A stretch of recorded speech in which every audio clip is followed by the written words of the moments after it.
गेल्या वर्षी झालेल्या लोकसभे आणि विधानसभेच्या निवडणुकीमध्ये कोकणच्या जनतेने भारतीय जनता पक्ष आणि महायुतीच्या सर्व उमेदवारांना भरभरून दिलेला आहे। म्हणजे कोकण हे महायुतीचा आणि भारतीय जनता पक्षाचा बालेकिल्ला म्हणून आज ओळखला जातोय।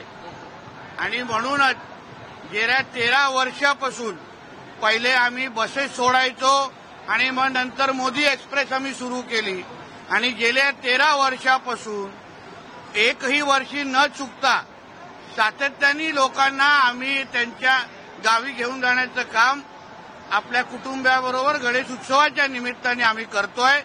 या वर्षी थोडं स्पेशल आहे, डबल धमाका आहे।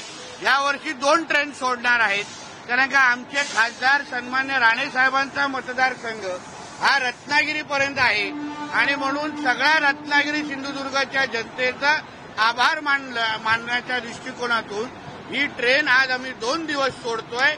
ती आज रत्नागिरी आणि सावंतवाडीपर्यंत जाईल आणि उद्या कणकवली आणि वैभववाडीपर्यंत येईल। म्हणून हे 2 दिवस आमच्या कोकणवासियांसाठी आम्ही हे सेवा करणार आहोत। बघा, आम्हाला गावी पोचणं महत्वाचं असतं। आम्ही कसे पोचतो, कुठल्या परिस्थितीत पोचतो, कुठल्या हालात पोचतो ते काय लेणं देणं नाही।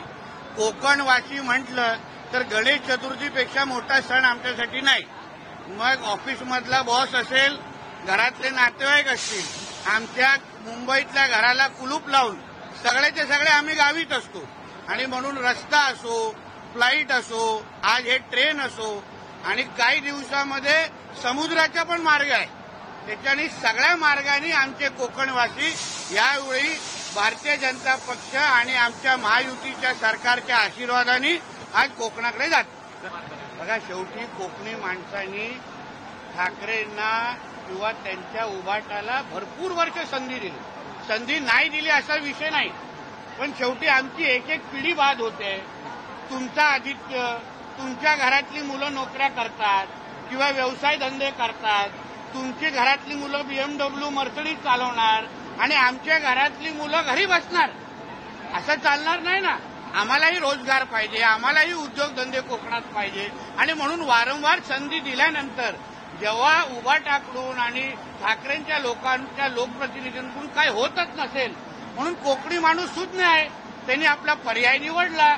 त्यांना कळलं की बाबा विकास करायचा असेल तर मोदी साहेबांच्या नेतृत्वात आणि आमच्या देवेंद्र फडणवीस साहेबांच्या नेतृत्वात खालच्याच सरकारच्या बाजूला राहिलं पाहिजे आणि त्याचमुळे त्यांनी भारतीय जनता पक्ष आणि महायुतीचा एक सक्षम पर्याय निवडलेला आहे।